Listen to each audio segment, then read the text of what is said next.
कक्षा 11वीं विषय गणित प्रश्नावली 9.2 अध्याय 9 अनुक्रम तथा श्रेणी। किसी समांतर श्रेणी का p व पद 1/p तथा q व पद 1/p है तो सिद्ध कीजिए कि प्रथम pq पदों का योग pq + 1/2 होगा जहाँ p is not equal to q के। मान लो इसके हल में हम मान लेते हैं क्या, मान लो कि प्रथम पद बराबरी से कितना a और सार्वंतर और क्या जो सार्वंतर है वो किसके बराबर, d के बराबर है। क्योंकि दिया है, क्या दिया है, क्योंकि दिया हुआ है कौन सी समांतर श्रेणी का p व पद कितना 1/q। इसका मतलब a + p - 1 इंटू d बराबरी से 1/q। और दूसरी जानकारी दी है हमको, इसी में क्या दिया है कि समांतर श्रेणी का q व पद बराबरी से 1/p means a + q - 1 into d बराबरी से 1/p। इसे हम क्या कह दें, समीकरण नंबर 1, और इसे क्या कह दें हम, समीकरण नंबर 2। यदि हम समीकरण 1 में से 2 को घटाएं,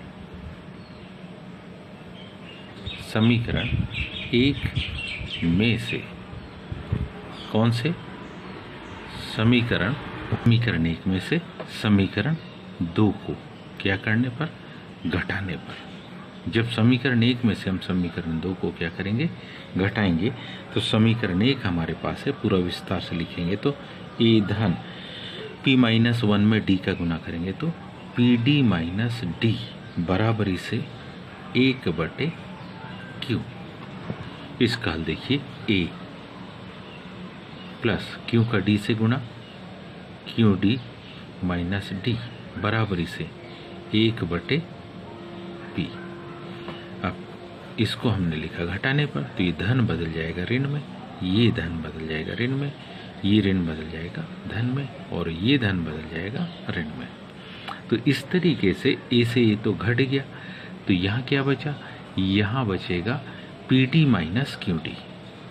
बाएं पक्ष में केवल बचेगा pd - qd, बाकी ये भी घट जाएगा और ये भी घट गया। दाहिने पक्ष में आ गया 1/q ऋण 1/p। इन दोनों में d कॉमन है, तो d को कॉमन लेंगे तो ये क्या बचा, p - q। इन दोनों का एलसीएम लिया तो क्या आ गया, pq। q का भाग देंगे p बार जाएगा तो p - क्या, q। हम जानते p - q से p - q क्या हो जाएगा, कट जाएगा, तो d की वैल्यू आ गई 1/pq। ये हमारे पास d की क्या आ गई, वैल्यू आ गई, क्योंकि कौन सी, समांतर श्रेणी के n पदों का योगफल। समांतर श्रेणी के n पदों के योगफल को ज्ञात करने के लिए जो फार्मूला हमारे पास है, Sn बराबरी से n/2 ब्रैकेट में क्या 2a + n - 1 इंटू d। अब हमको यहाँ क्योंकि कितने, कि हमको समांतर श्रेणी के pq पदों का क्या ज्ञात करना है, योगफल ज्ञात करना है।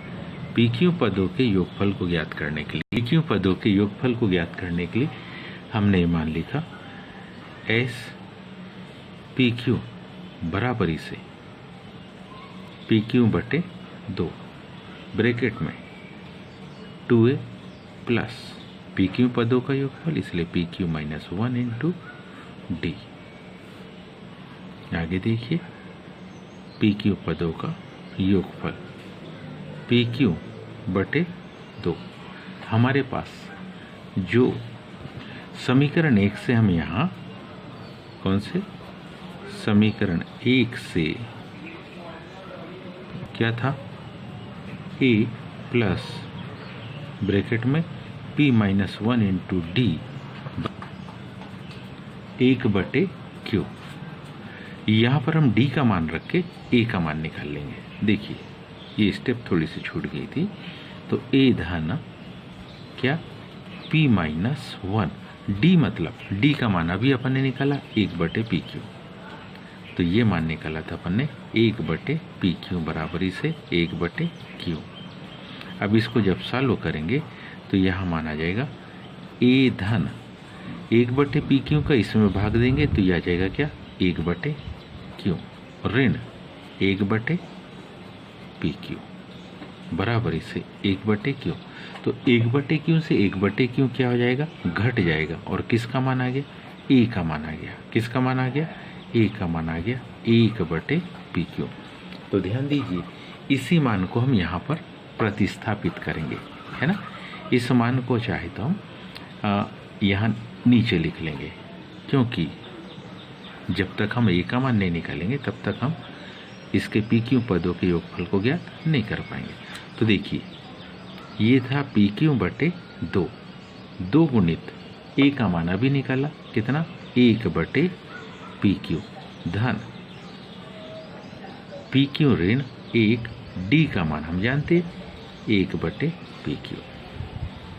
आगे देखिए इसके pq पदों का योगफल, इसके pq पदों का योगफल यानी कि क्या pq/2 ये आ जाएगा क्या 2/pq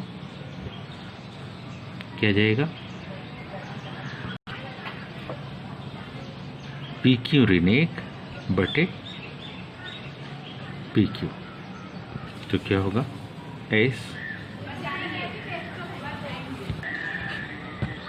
ये होगा pq/2 गुणित क्या 2 में से 1 घट गया तो pq धन 1/pq, pq से pq क्या हो गया घट गया। तो इसके pq पदों का योगफल आ गया pq धन 1/2। उम्मीद है आप सभी को समझ में आया होगा। आज के लिए इतने शेष का धन्यवाद।